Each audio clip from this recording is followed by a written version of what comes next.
Obrigado, deputado Chico Vigilante. Saudar a todos que acompanham a gente aqui pelo plenário, pela galeria da casa e também pela TV Câmara Distrital. Bem, às vezes eu fico questionando qual de fato é o nosso papel enquanto pessoa pública, parlamentar, que observa a agenda política dessa cidade, se depara com algumas realidades e que essas realidades, quando confrontadas com o que a gente vê no dia a dia, elas se chocam. Elas não têm absolutamente nenhuma ressonância com a população. E nós somos uma sociedade formada na sua base cristã, que tem como princípio fundamental amar a Deus sobre todas as coisas e ao teu próximo como a ti mesmo. Bem, eu inicio falando isso porque vai chegar nessa casa, na verdade já chegou, um projeto de lei que busca garantir e dar a segurança ao Estado de fazer internação compulsória, entre aspas, humanizada, a pessoas que estão em situação de rua com algum nível de drogadição. Eu quero refazer aqui, antes de fazer a fala, de que eu fui redutor de danos no ano de 2002 a 2005 no Distrito Federal. Eu rodava o CONIC, o Cruzeiro, onde tinham rodas de pico, naquela época era droga injetável. Eu rodava pontos de prostituição, Centro de Taguatinga, Coca-Cola, outras unidades do Distrito Federal, fazendo prevenção e redução de danos. Na época não tinha nem um crack, era a merla, a base que circulava nos territórios. E a gente conseguiu alguns êxitos. E esses êxitos a gente conseguiu com geração de vínculo e encaminhamento das pessoas aos lugares certos.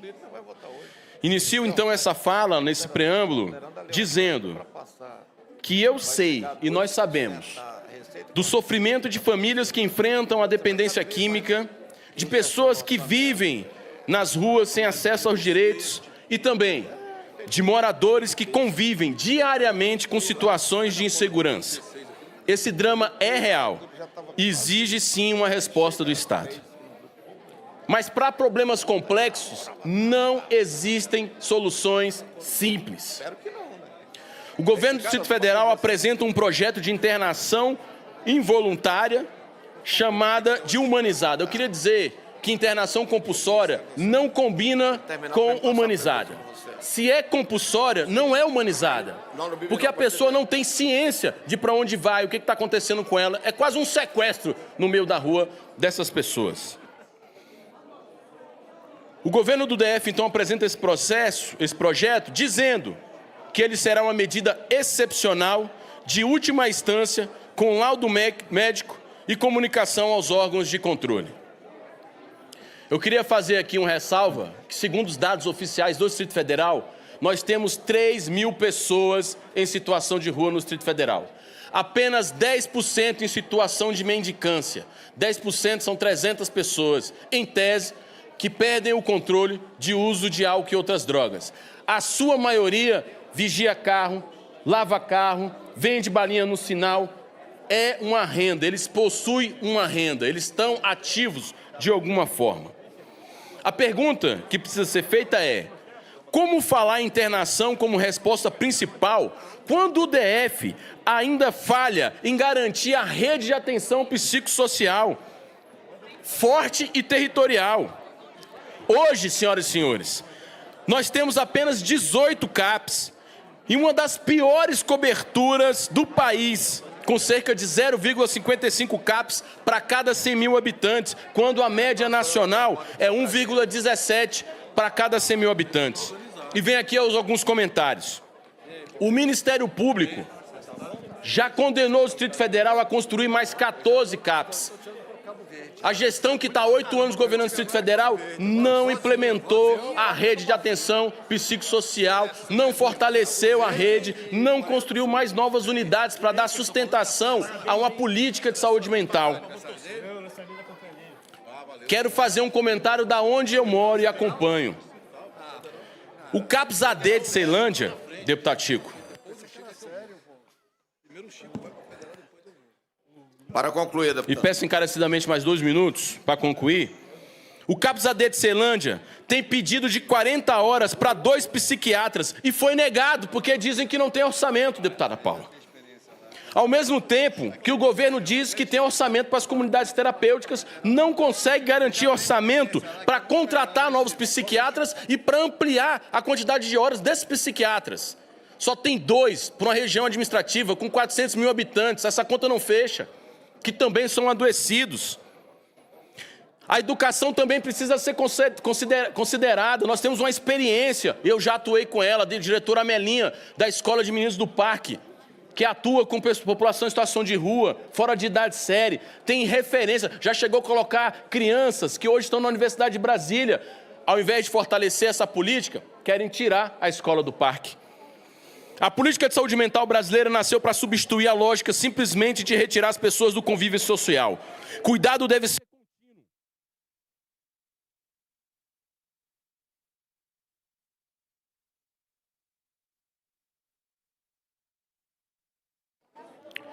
O cuidado deve ser contínuo, atendimento comunitário, equipes multidisciplinares, moradia, trabalho, assistência social e acompanhamento das famílias. Porque gente não some, vai tirar as pessoas e vão colocar aonde? As pessoas não evaporam, você vai me enfiar num jato e colocar ela em outro país. As pessoas, elas têm vida orgânica, elas precisam de atenção, de acompanhamento. Cuidar não é escolher as pessoas, cuidar é construir uma rede de proteção que chegue antes da crise. Que o DF enfrente o problema de frente, com humanidade de verdade. E vou dar exemplos de países desenvolvidos. Finlândia, Canadá, Portugal, mas eu posso citar também a China, Cuba. Sabe por que esses países não têm população em situação de rua? Porque fizeram reforma agrária, porque deram moradia para todos e todas. Existe uma política que não surge no nosso país, existe na Europa, chamada moradia primeiro. Antes de fazer qualquer coisa, garante a moradia primeiro a essa população. Eu vou conceder mais 1 minuto, Vossa Excelência, para encerrar. Antes, porém, eu quero registrar a presença aqui dos estudantes e professores do CEF 106, do Recanto das Emas, que estão aqui seguindo uma agenda da Escola do Legislativo. CEF 106 do Recanto das Emas. Sejam bem-vindos a essa Casa de Leis. Concedo mais 1 minuto a Vossa Excelência e passo a presidência ao deputado Ricardo Vale. Obrigado. Bem, precisamos garantir, então, moradia primeiro. Nós encaminhamos recurso para moradia primeiro no Distrito Federal e não foi empenhado. A deputada Érica encaminhou recurso para moradia primeiro, também não foi executado.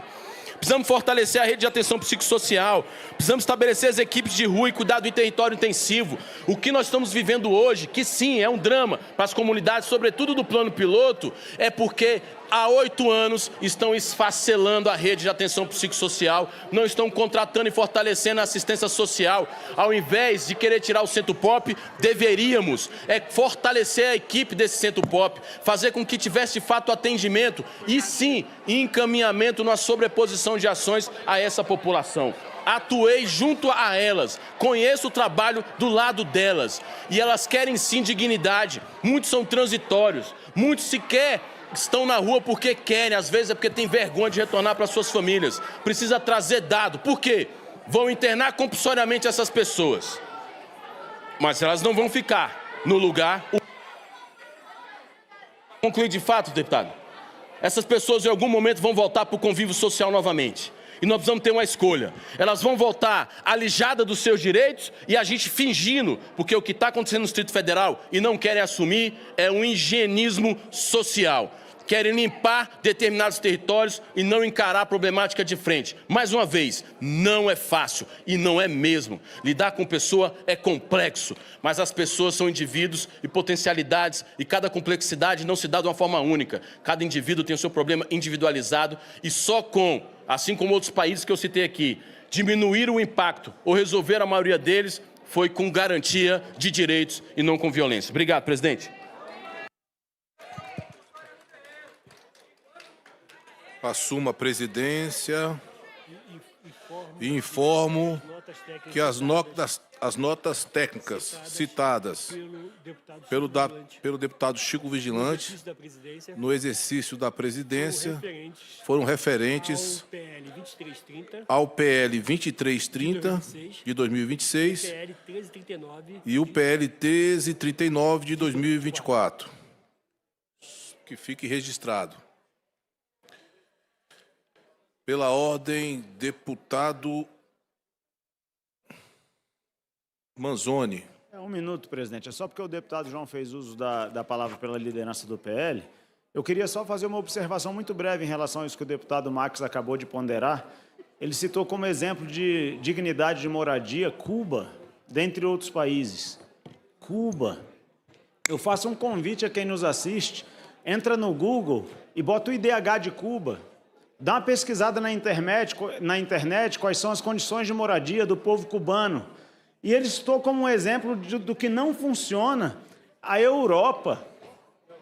Bota no Google e vê como mora o europeu e como mora o cubano. E aí escolhe o modelo que quer para o Brasil. Se a gente quer o modelo de Cuba, é só escolher PSOL,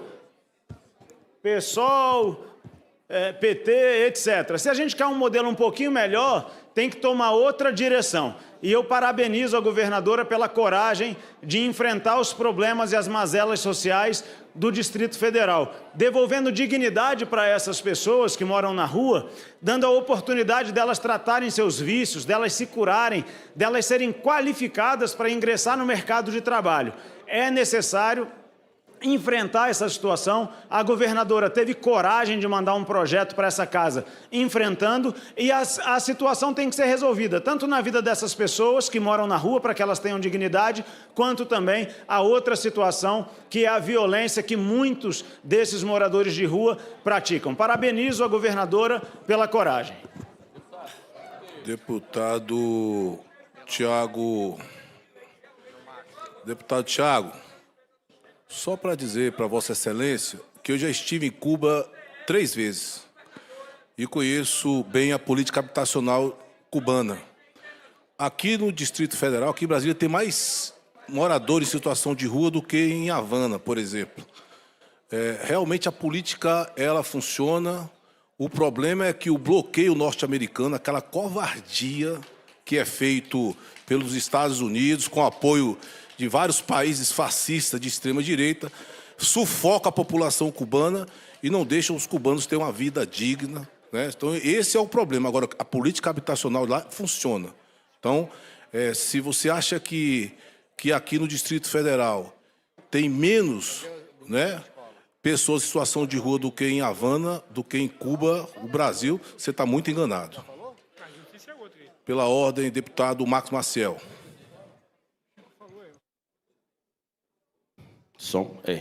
Não, presidente, eu fui citado e gosto quando tem esse tipo de debate que ajuda a gente a formular. O IDH de Cuba é 0,764. O IDH de Brasília é 0,866. Os dois são considerados altos. Só que o Distrito Federal tem a maior concentração de renda do país. Nós estamos vivendo em territórios que têm uma renda per capita de R$15 mil, que se compara à Noruega, com a renda per capita de Santa Luzia na Estrutural, que se compara ao Congo. A nossa realidade é cruel. E, de fato, não acho que o modelo de Cuba é o melhor. Mas, como diz Fidel Castro, ainda vivo, muitas pessoas vão dormir na rua em algum lugar do mundo hoje, e elas não estão em Cuba. É importante a gente ir lá, de fato, e ver, porque moradia garante um mínimo de dignidade à população. E nós temos em Brasília mais pessoas do que casa com pessoas. Não estou achando aqui, deputado, que a saída é fácil. Eu falei no início do meu pronunciamento. A saída não é fácil. Trabalhei com essa população. Mas não é arrancando elas das ruas que nós vamos resolver. É com a política preconizada no Brasil, que chama-se a Rede de Atenção Psicossocial. É um instrumento que o Distrito Federal abandonou. Obrigado, presidente.